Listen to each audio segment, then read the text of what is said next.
Hey y'all, hey, and welcome to Drawing Conclusions with me, Christina B. Happy February 1, happy Black History Month. Thank you for coming and joining us today. We're going to be doing something a little bit different for this Talk to Me Tuesday since it is Black History Month and also the first day of Black History Month. On this day, February 1st, in 1960, 4 young black men joined the fight for civil rights by refusing to give up their seats. This is the A&T 4. Let's discuss.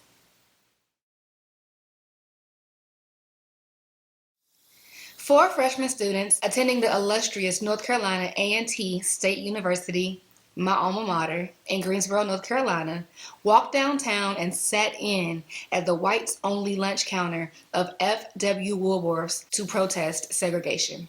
These men were Ezell Blair, Jr., now known as Jabril Khazan, Franklin McCain, Joseph McNeil, and David Richmond. The four were inspired by Martin Luther King Jr. and wanted to target segregational policies in restaurants. This came after McNeil was denied service when trying to buy a hot dog. He was on his way back to campus in Greensboro after Christmas break, and at one of the stops at a Greyhound station, he was refused service, unable to eat for the length of his trip. So once they got back to campus after that break, they convened in a dorm room and came up with a plan. And their plan was to occupy 4 seats at Woolworth's white-only counter, ask to be served, and refuse to leave when asked. And they did just that. According to a witness, a white waitress told them, "We don't serve Negroes here. Negroes eat at the other end." An African-American girl who worked at Woolworth's, who was cleaning behind the counter, called them stupid, ignorant, rabble-rousers, troublemakers. The store manager, Clarence Harris, asked them to leave, and when they wouldn't, he called for his supervisor, who said, "They'll soon give up, leave, and be forgotten." So they were allowed to stay that day, and the police were not called. The four stayed until the store closed around 5:30 p.m. and vowed to come back daily to continue their protest. On February 2nd, the next day, 25 other students from A&T joined the A&T 4. This included 4 women. They stayed at the lunch counter from 11 a.m. until 3 p.m. and brought schoolwork and textbooks to keep themselves occupied. They were harassed by the white patrons of the store, being yelled at, spit on, and having food and drinks thrown at and on them. But that evening, the sit-ins were on all the local news stations. A reporter and cameraman had showed up at Woolworth's to get all the action. By the 3rd, over 60 black students were attending the protest. This included kids from Dudley High School and women from Bennett College, a women's-only black college right down the street from A&T. The white customers again harassed and heckled the students while they read books and studied. The official chaplain of the KKK was even in attendance. On the 4th, over 300 young black people were in attendance, and even 3 white women from UNCG, another neighboring university in Greensboro, joined the protest. They all couldn't fit in Woolworth's, so they decided to split the group in half and have some of them go to S.H. Crest, which was another white-only lunch counter, while the rest stayed at Woolworth's. And they protested at both places that day. On the 5th, 50 white men came and sat in opposition to the over 300 protesters at Woolworth's. Tensions, of course, ran high.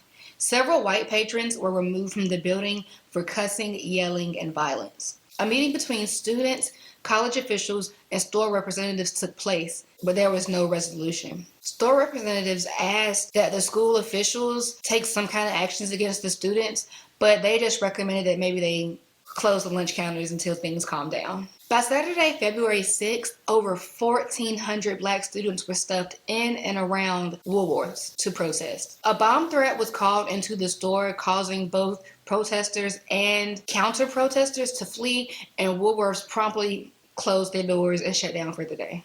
The movement then spread to Winston-Salem, Durham, Raleigh, Charlotte, Richmond, Virginia, Nashville, Tennessee, Jackson, Mississippi. Students across the southern states participated and were now protesting the whites-only lunch counters that occupied these cities. By the third week of February in 1960, demonstrations had spread to at least 250 major cities and towns in the U.S., and over 400 demonstrations took place by the end of the year. As the boycotts affected sales, making them drop by at least a third, costing restaurants millions of dollars, owners decided to abandon the segregation policy, and Woolworths was desegregated on July 25th, 1960. 4 black workers of Woolworths in Greensboro were the first 4 black customers to be served at the lunch counter. This was not the first sit-in of the civil rights movement, but it is among the best known. As a result of this movement, significant events in civil rights history occurred. The 1960 Civil Rights Bill was passed, and the Interstate Commerce Commission ruled against racial segregation on interstate carriers and terminals in 1961. The first National Public Accommodations Act in over 100 years was also passed. And the sit-in was also a contributing factor in the formation of the SNCC, the Student Nonviolent Coordinating Committee. Woolworths in Greensboro has since been turned into a civil rights museum, memorializing the lunch counter that started it all. In 2002, a sculpture of the A&T 4 was erected on A&T's campus. These 4 young men and their legacy forever changed the course of history by their bravery and courage. And we thank you. Thank you so much for joining me today. I hope that this was informative to you, because it's not a well-known story if you aren't black or if you didn't go to A&T like I did. I know the story pretty much like the back of my hand. My mother and grandfather both went to A&T, so the A&T 4 were like celebrities in my household and in my life. But for those of you that don't know, here you go. Every year at A&T, we do celebrate February 1 to commemorate what the A&T 4 did for civil rights and for black people. Again, we thank you. And I thank you for coming and spending a few minutes with me today. Please like, share, subscribe. Comment down below. Shouldn't be no shit to talk this time, right? Happy Black History Month. Happy February 1. I love you. Be great. Be you. I'll see you soon.